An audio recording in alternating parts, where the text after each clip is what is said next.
Mas antes, Mauro César Pereira, eu fiquei sabendo, né, que você está apurando aí a situação do Ancelotti com a seleção brasileira, né, porque foi dado como certo o negócio que o Ancelotti vai ser o treinador da seleção brasileira. Eu trouxe aqui recentemente a informação, eu estava reunido com empresários fortes aqui da Europa que me cravaram, e pelo jeito estava certo, que a CBF nem tinha conversado com o Jorge Jesus. Foi um empresário grande da Europa que estava na mesa comigo, e eu estava na conversa e falou: o Jorge Jesus já nem está mais com tanta esperança de sair do Al Hilal. Pelo jeito ele vai ficar no Al Hilal, porque eles estavam falando de possibilidades de jogadores para o mundo árabe, para o Al Hilal. E aí disseram, ele nem vai sair provavelmente, porque a CBF nem ligou para ele, ele nunca escutou a voz do presidente da CBF, ou seja, foi tão falado no cara, sem a CBF em si ter falado com ele. E eu sei porque a fonte é ligada a ele, e muito. E aí agora surge essa informação que bate, que o Ancelotti está certo como treinador da seleção brasileira. Mauro César Pereira, sempre aí também, trazendo notícia exclusiva pra gente aqui no Bate Pronto. Mauro, tô sabendo que tem novidade, né, sobre Ancelotti e CBF. Bem, primeiro essa coisa de estar certo quando não está certo é típico do... Eu vou botar aspas, tá? Aspas, jornalismo, fecha aspas, atual. Que é todo mundo querer ser o pai da criança, né? O pai do furo. Vamos lembrar do jogador do Arsenal que já está, entre aspas, no Flamengo, Jorginho? Foi ou não foi, né? Em janeiro ele estava no Flamengo. Lembra disso? O Jorginho já estava no Flamengo. Até hoje não fechou. É possível que feche. É provável até que aconteça. Mas até hoje não aconteceu. Então, quando alguém disse em janeiro que ele era contrato assinado. Contrato assinado.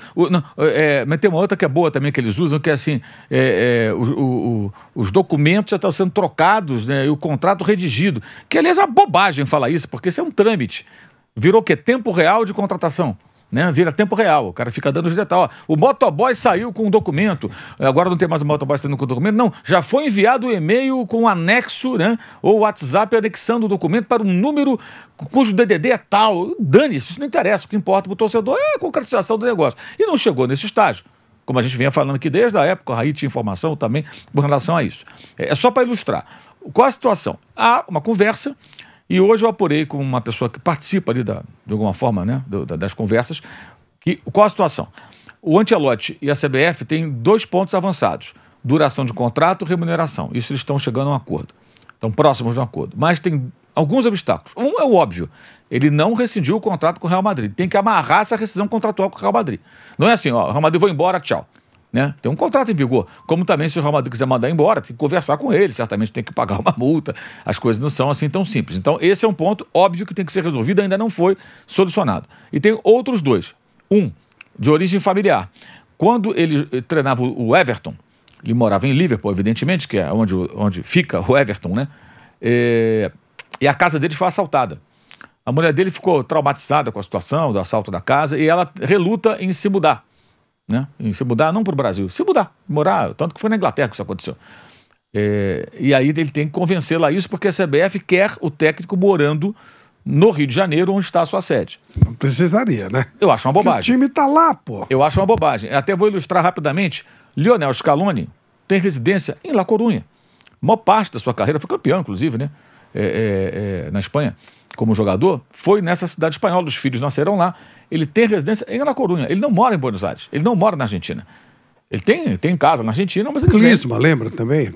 Tá. Exato. Era morava em Los Alemanha, Angeles. morava nos Estados Unidos. Então, o técnico campeão mundial e bi da Copa América não mora na Argentina. Ele vai para lá quando precisa. Tem que ir lá observar jogadores e tal. Ele passa uns dias lá. A seleção vai se reunir, vai jogar na América do Sul, eliminatórias. Óbvio que ele pega o avião e vai para a Argentina. Mas ele fica mais tempo na Europa, onde ele está mais próximo, inclusive, dos seus jogadores mais importantes, que são os titulares, que praticamente todos jogam lá, né? A maioria joga por lá. O Dibu Martins joga na Inglaterra. Aí você pega o meio-campo dele, joga na Espanha e na Inglaterra. Os atacantes dele jogam na Itália e jogam na Espanha, por exemplo. Alguns dos atacantes. E por aí vai. Então ele está perto dos jogadores, está vendo-os em ação, né, com mais facilidade, e não impede que ele vá à Argentina, observe à distância ou viajando até lá, jogadores que surjam, que interessem a ele. Alguém acha que ele não viu o Superclássico domingo, River 2, Boca 1? Claro que ele acompanhou. de alguma forma ele acompanhou, ele está atento ao que está acontecendo no Campeonato Argentino, o que acontece por lá. Mas ele tem residência estabelecida na Espanha, porque não é necessário morar. Então isso é solucionável, mas a priori é um obstáculo. Por quê? O Ancelotti enfrenta essa questão pessoal, familiar, né? E a CBF quer que ele more no Rio. E uma das razões pelas quais a CBF quer que ele mora no Rio é que muita gente vai criticar se ele não morar no Brasil. Que é uma bobagem colossal, mas vai ter crítica.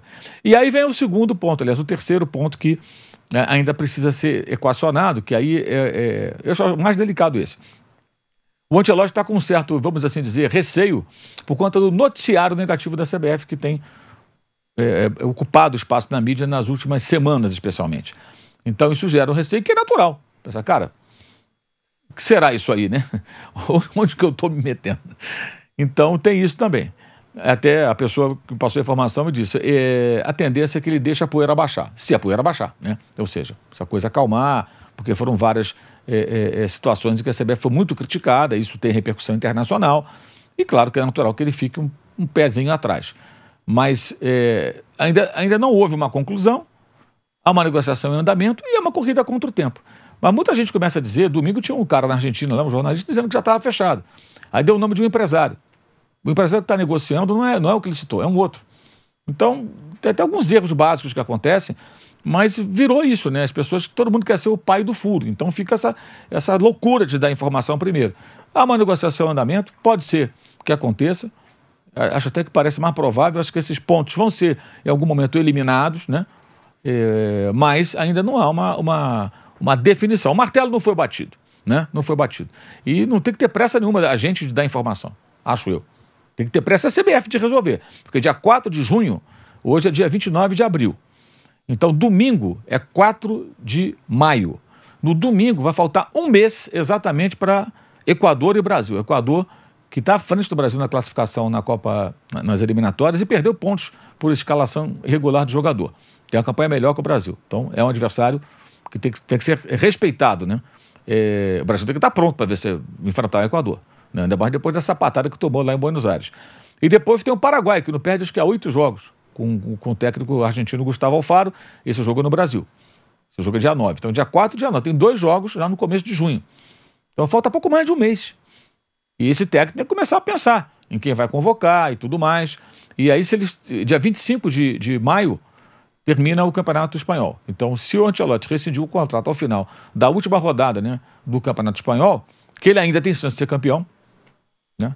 Não é provável, mas ele tem chance. Ele perdeu a Copa do Rei. Tem um confronto direto, né, com o Barcelona. São 4 pontos, nem um confronto direto. Se ele vence o confronto... Ah, mas ele já perdeu. Ele já perdeu na prorrogação e foi lá e cá. Virou o jogo, depois tomou virada. Ele pode ganhar, eventualmente, do Barcelona, reduzir, se continuar assim, para 1 ponto. Ele pode ser campeão da Espanha ainda. Então, o Real Madrid não vai jogar a toalha assim. Dá o título do Barcelona. Então, ele tem um trabalho, uma missão a cumprir. Esse é o ponto. Então, quando eu falo da rescisão, isso é um ponto que tem que ser considerado. Ele não está livre do mercado. E o Real Madrid não é um clube qualquer que vai falar, tá bom, vai embora e tal. Não, você tem que entregar aqui até o final, né? A não ser que o Real Madrid amanhã resolva que ele vai embora, vai hoje embora, o que não me parece o mais provável. Não vi nenhum movimento, não vi nada nesse sentido. Agora está caminhando para que seja ele. O Jorge Jesus virou meio que uma segunda opção, né? E o Jorge Jesus, ele perde a força e ganha a força o Carlo Ancelotti no momento em que o Real Madrid é eliminado da forma que foi. Foi um 5-1 no placar agregado, né? 3-0, 2-1, pelo Arsenal, na Liga dos Campeões. Ali começou a batata do italiano assar do Real Madrid. E aí a CBF, temos uma oportunidade que parecia que não surgiria mais. Porque o plano A sempre foi o italiano. E aí ela volta à carga, e aí perde no fim de semana a Copa do Rei para o Barcelona, que foi uma Copa do Rei muito mais disputada e com mais repercussão do que o normal, eu diria, pelo fato de os dois terem decidido, e como foi o jogo, né? O Barcelona faz 1-0, toma virada, aí vira na prorrogação para cima, empata e vira na prorrogação para cima do Real Madrid. Vê como os jogadores do Barcelona festejaram, né, a conquista. Foi uma coisa, parecia que era campeão do mundo ali, um negócio, porque é a rivalidade, né, um jogo único, campo neutro e tal. E ele perdeu, quer dizer, são 2 derrotas em pouco tempo que tornam mais factível a ideia de encerramento de ciclo do Carleto, como ele é chamado, no Real Madrid. E a CBF, tem uma chance aqui. Mas ainda existe um trâmite que está em andamento, isso tem que ter um pouco de paciência. Agora, o tempo não não é grande, né? A CBF tem que correr contra o relógio, aí, contra o calendário, para tentar fechar o quanto antes. Porque vai colocar quem para treinar a seleção, se não fechar com o técnico? O Ramon Menezes de novo? Imagina. Imagina se o Brasil perde os 2 jogos com o técnico interino. Um deles aqui em São Paulo, né? Onde geralmente o público é um pouco mais exigente. Exato, que é o jogo contra o Paraguai, que é um time que está invicto, né? Que já ganhou do Brasil. Ganhou do Brasil, ganhou da Argentina, né? E ganhou da Uruguai. Uruguai. Colômbia ele buscou, perdia por 2-0, empatou em Barranquilla. Buscou 2-2, né? Fora de casa e ganhou. Tá invicto com o Alfaro. Ganhou do Uruguai, olha só. Então é um jogo traiçoeiro que o Brasil terá pela frente jogando em casa. E o outro jogo é fora contra o Equador. Então realmente tem que ter um técnico até lá, seja ele qual for. E aí eu te faço uma pergunta. Isso eu confirmei aqui, é confirmado, porque era uma fonte muito forte, que a CBF não falou com o Jorge Jesus, que ele mesmo já estava desesperançoso que fosse sair do Al Hilal. A minha pergunta, você acha que se o Ancelotti fica de novo enrolando a CBF, mais uma vez, vou, não vou, que é o que você diz, muita gente já bancou, e o Mauro traz a informação, não tem nada confirmado. Tem negociação? Tem. Mas nada confirmado. Minha pergunta é, você acha que o Jorge Jesus aceitaria ser o plano B da CBF? Ele vendo isso, usaram meu nome, não entraram em contato comigo, fizeram nada. Aí o Ancelotti enrolou, porque eu concordo com você. Se o Ancelotti for campeão espanhol, o que eu não acho provável, tá vendo aqui os jogos na Espanha, eu não acho provável. E lembrando, o jogo contra o Barcelona é em Barcelona, né? É dia 11 agora em Barcelona, que é visto inclusive pelo Deco, conversando muito com o Deco aqui, como uma decisão desse campeonato espanhol. Ele fala, a gente tem que fazer de tudo para chegar no jogo contra o Real Madrid com 4 pontos na frente, como a gente está conseguindo manter. Chegando, e esse jogo vai ser decisivo. Agora, se ele ganha o campeonato espanhol, o Ancelotti, eu não acho que o Real Madrid vai querer se livrar. Minha pergunta é, você acha que o Ancelotti vai querer sair do Real Madrid, mesmo se o Real Madrid não querer o Ancelotti fora? Primeiro. E outra, você acha que o Jorge Jesus aceitaria ser um plano B ou aí ele falaria, não, agora eu também não quero mais, não? Eu acho que o Jorge Jesus aceitaria a seleção se a CBF procurá-lo mais adiante. Eu acho que ele aceitaria sim. Não acho que ele seria orgulhoso a esse ponto. Só acho, né? Só acho. Porque ele tem esse desejo, né? E eu acho que ele talvez tenha a noção de que ele nunca foi o nome número 1. Todo mundo sempre soube que o nome era o Carlo Ancelotti, né? Então, ele nunca esteve na pole position. Ele ocupou uma posição ali boa quando as chances do Ancelotti eram inexistentes, né? Com o contrato em vigor em todas as competições. Isso mudou no momento que o time não vem jogando muito bem, né? E foi eliminado da maneira que foi. Não foi uma eliminação simples, foi um 5-1. O Arsenal meteu 5-1 no Real Madrid, 3-0 na Inglaterra e 2-1 dentro do Bernabéu. Uma pancada dessas repercute no clube grande, não tem jeito. Não tem agenda positiva lá, entendeu, Thiago? Isso é um produto nacional aqui nosso, todo aqui de São Paulo, né? Especificamente do Corinthians, né? Agenda positiva. Você tomar uma pancada, alguém vê uma coisa boa no meio da porrada que você tomou. Lá não. Aí não, onde você tá, você sabe disso. O negócio pega. Real Madrid não pode ficar tomando de 5 impunemente. Aí, claro que cai em cima do técnico. Aí agora perdeu a Copa do Rei pro Barcelona, então tudo fica nesse jogo. Agora, se ganha fora de casa e fica na briga, eu acho que é óbvio que o Real Madrid não vai desistir, não vai jogar a toalha. Ele tem uma missão pela frente. A missão é difícil, o título não é provável, mas ele é possível. E o Real Madrid é um clube que tem que lutar até o final. Só vou te cortar rapidinho pra gente entrar na rádio aqui em 5 segundinhos. Voltando, hein?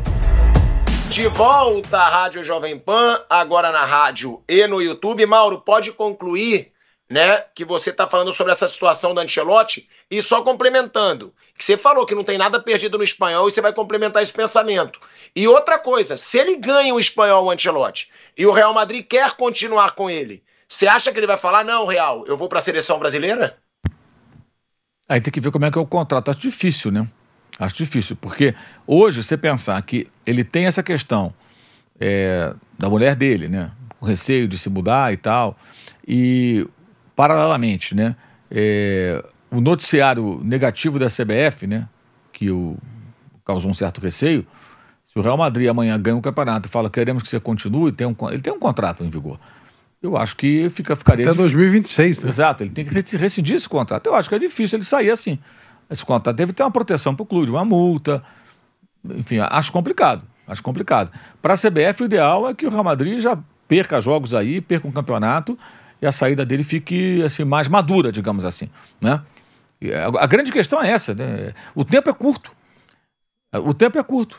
E a CBF queimou todos os cartuchos com relação a interinos. Porque, na verdade, teve o Ramon interino, um desastre. Diniz interino, um desastre. E o Dorival, na prática, foi interino também, esquentou lugar. Um desastre. Uma hora íntimo de 4 da Argentina, um banho de bola. Escalou um time todo errado contra a Argentina com aquele meio campo ali. Meu Deus do céu. Aliás, isso me espanta, né? Parece que os caras não são técnicos profissionais bem pagos e parece que não conhecem o adversário. Parece que não vê o adversário. Meu Deus do céu. Eu estava conversando até com os colegas lá em Buenos Aires sobre isso, né? O pessoal lá ficou surpreso com a maneira como o Brasil foi pro jogo, sabe? Como assim? Veio jogar assim? E era meio óbvio, né? Era óbvio. Né? Eles não entenderam muito bem como é que o Brasil se ofereceu como presa fácil. Técnico da seleção brasileira. Na prática foi interino também. Só esquentou lugar. Nunca você viu sinal, exceto para os 2 jogos do começo, né, que foram até surpreendentes, contra a Espanha e a Inglaterra, empate e vitória. A gente nunca viu o Dorival senão. O Dorival, só ele que falava, não, nós vamos ganhar a Copa e tudo. Ele falava isso, pode falar o que ele quiser. Mas nunca se apresentou dessa forma. Então a CBF não tem mais cartucho para queimar. Ela tem que ter um técnico efetivo. E ela corre contra o tempo. Mas, de fato, existe paralelamente todas essas questões. Eu, sinceramente, não sei. Eu não sou amigo do Carlo Ancelotti para falar por ele, mas eu imagino que não seja muito fácil tirá-lo do Real Madrid se ele conseguir uma remontada, como eles dizem, né, para cima do Barcelona no Campeonato Espanhol. Porque o mundo não se resume à Liga dos Campeões, gente. Ganhar o título nacional é importante, sim, aqui e lá. Se você perdeu a chance de ser campeão continental, mas você ganha o título nacional contra seu grande rival, uma disputa feroz, isso é importante, isso é grande. É grande, tem muita relevância. E está difícil, mas não está impossível. Então, enquanto há possibilidade, o time tem que lutar e ele tem que fazer o trabalho dele. A CBF ela não tem tanto tempo assim, é uma situação delicada. É uma situação que foi o que o Mauro falou, né, Bruno Prado? A gente já vai falar da nova camisa da seleção brasileira também, que para mim é patética e vou ouvir aí a opinião de todo mundo da mesa. Agora, como disse o Mauro César Pereira, né, Bruno? O Ancelotti não é obrigado a viver no Brasil. Essa palhaçada tem que acabar. A seleção vai se reunir na Granja Comaria. Aí ele vem. Né? Tem aí, é o Flávio Prado, o Coquinho tá me alertando aqui. Por que, Flávio? É aquele negócio. Quando você coloca um treinador estrangeiro na seleção brasileira, o cara vai estar mais com os jogadores na Europa do que no Brasil. Né? Vinícius Júnior joga onde? Rodrigo, Rafinha, Bruno Guimarães, Casimiro, que fala-se que pode voltar também. Todos. Ederson joga onde? Alisson joga onde? Marquinhos. Todos, tirando o Gerson, Estevão e Neymar hoje, né, que vai ser convocado quando jogar, quase todos que estão lá na seleção brasileira, às vezes alguns jogadores ali, o Everton também do Palmeiras, o Léo Ortiz do Flamengo, o Wesley, mas a base mesmo está na Europa. Os grandes nomes estão na Europa. Não tem porquê querer fazer o treinador morar no Brasil. E outra, tá? Isso é legal a gente dizer também. Aqui em Madrid, tá? Muitos acham. E aí eu quero saber de você, do Raí e do Mauro também. Escutei em conversa de gente que entende de futebol pra caramba, tá? Que eu não me considero. Eu não acho que eu sou um baita estudioso do futebol, que eu entendo de futebol, não. Mas eu escutei. Cara, fala-se muito do Ancelotti lá no Brasil, né? Nossa, o Ancelotti, realmente ele é vencedor. Mas aqui na Europa, ele é muito mais conhecido como um técnico de grupo. Aquele cara ali, como até chegaram a comparar, não claro o trabalho, mas como o Renato é visto no Brasil. Não é muito aquele cara estudioso de tática, de técnica. Aqui na Europa, o Ancelotti é visto muito mais como um paizão, como um cara de grupo, além de ser, claro, multicampeão, do que Guardiola. Citaram todos esses, ó, Guardiola, Mourinho. Esses são caras estudiosos que revolucionaram tática, tecnicamente. Não consideram o Ancelotti esse cara aqui, não digo geral, tá?